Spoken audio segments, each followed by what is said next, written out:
Dalam rangka pengendalian peningkatan penyebaran COVID-19, pemerintah Aceh melarang seluruh ASN-nya, baik PNS maupun tenaga kontrak, untuk menghadiri acara buka puasa bersama yang dapat menimbulkan potensi kerumunan. Para pegawai juga dilarang bepergian keluar daerah dan melaksanakan mudik sejak tanggal 6 hingga 17 Mei 2021, serta tidak mengajukan cuti tahunan pada periode tersebut. Penegasan itu disampaikan Sekda Aceh Dr. Taqwallah Mkes dalam apel bersama seluruh pejabat struktural SKPA serta seluruh pejabat struktural pada Biro Sekretariat Daerah Aceh, Kamis 15 April 2021.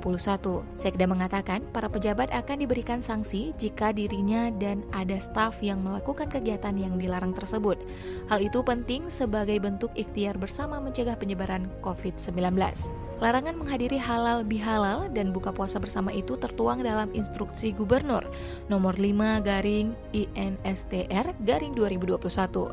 Sementara larangan cuti dan melaksanakan mudik tertuang dalam Surat Edaran Gubernur nomor 062/7309 tanggal 12 April 2021. Dalam edaran yang diteken Gubernur Aceh Nova Iransya itu, tertulis bahwa larangan bepergian dikecualikan bagi ASN yang melakukan perjalanan dalam rangka melaksanakan tugas kedinasan yang bersifat penting. Sementara yang diizinkan mengambil cuti adalah cuti melahirkan atau cuti karena sakit dan cuti karena alasan penting. Sebelum itu, MPU Aceh juga telah mengeluarkan tausiah tentang pelaksanaan ibadah bulan Ramadan dan kegiatan keagamaan pada 25 Maret lalu.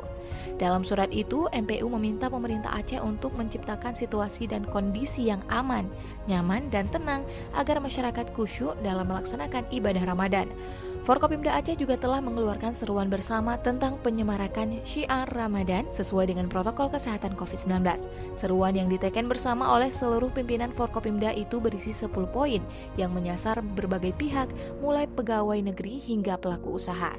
Di antara poin penting dari seruan itu adalah ajakan agar masyarakat senantiasa mematuhi protokol kesehatan dengan memakai masker, menjaga jarak, dan mencuci tangan dengan sabun ketika keluar rumah.